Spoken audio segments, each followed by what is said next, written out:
Kaplan combines environmental studies, psychology, and media studies to explain how humans react emotionally and mentally to the threat of climate disasters. She believes that climate change is not only a scientific or political issue, but also a psychological one that affects how people imagine the future. The book studies the fears, anxieties, and hopes that appear in popular dystopian stories about environmental collapse. The central idea of the book is pre trauma, which Kaplan defines as the fear and anxiety people feel about future catastrophes. This idea expands traditional trauma theory, which usually focuses on past traumatic experiences, as in post traumatic stress disorder. Kaplan argues that modern society increasingly suffers from what she calls pre traumatic stress syndrome, a condition caused by constantly imagining future disasters such as floods, pandemics, or total climate breakdown.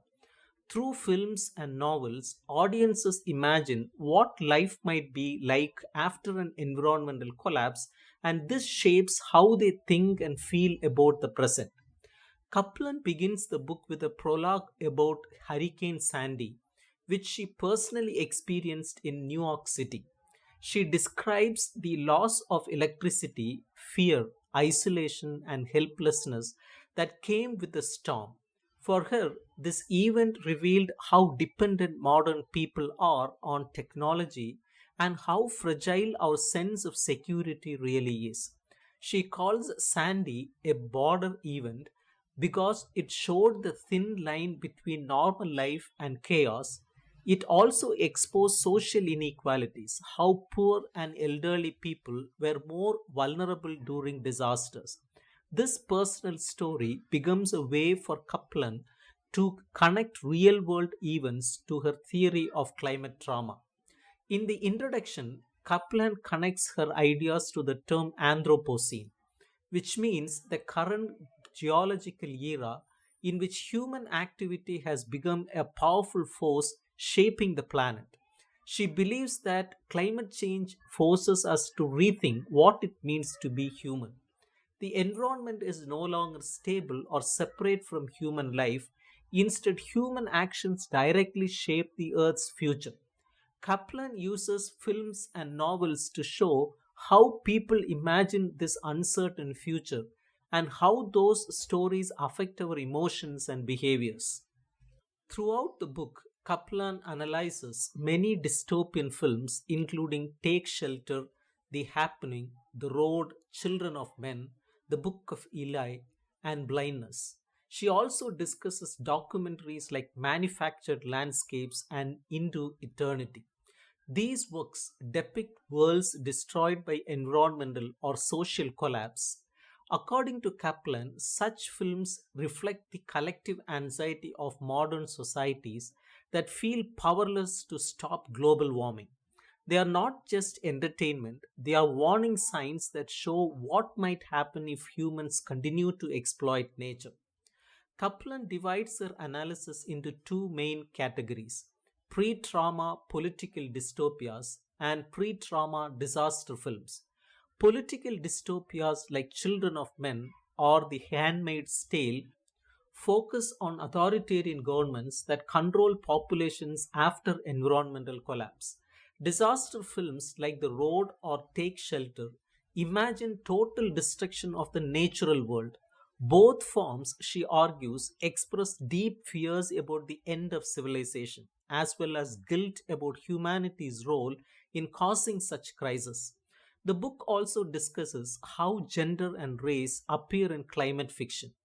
Kaplan notes that most dystopian stories center on white male heroes who try to save their families or themselves.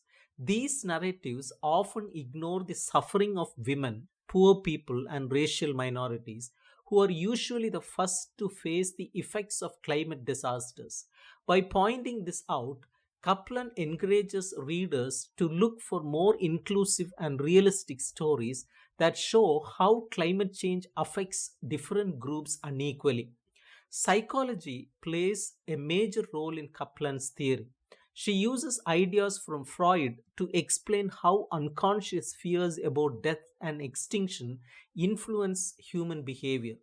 People know that their way of life is harming the planet, yet they find it hard to act because denial is easier than facing guilt or fear. Dystopian films can help people face those fears by making them visible. Instead of treating such films as escapist entertainment, she sees them as tools for emotional and social awareness.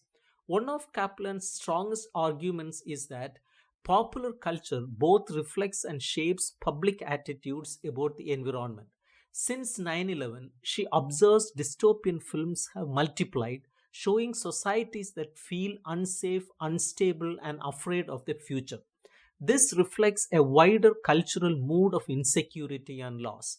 However, these stories can also inspire change by forcing people to imagine the worst and think about how to prevent it. For Kaplan, dystopian imagination is a form of memory for the future, a way of remembering what might happen if humanity fails to act. The final part of the book, the afterword, Humans and Eco or Suicide, offers a sobering reflection on humanity's possible self destruction. Kaplan wonders whether humans are becoming suicidal species, so focused on short term comfort and consumption that they are destroying the very planet they depend on. However, she also holds some hope that by recognizing climate trauma, people can change. Awareness of fear and vulnerability might lead to empathy, collective action, and a new understanding of our place in nature.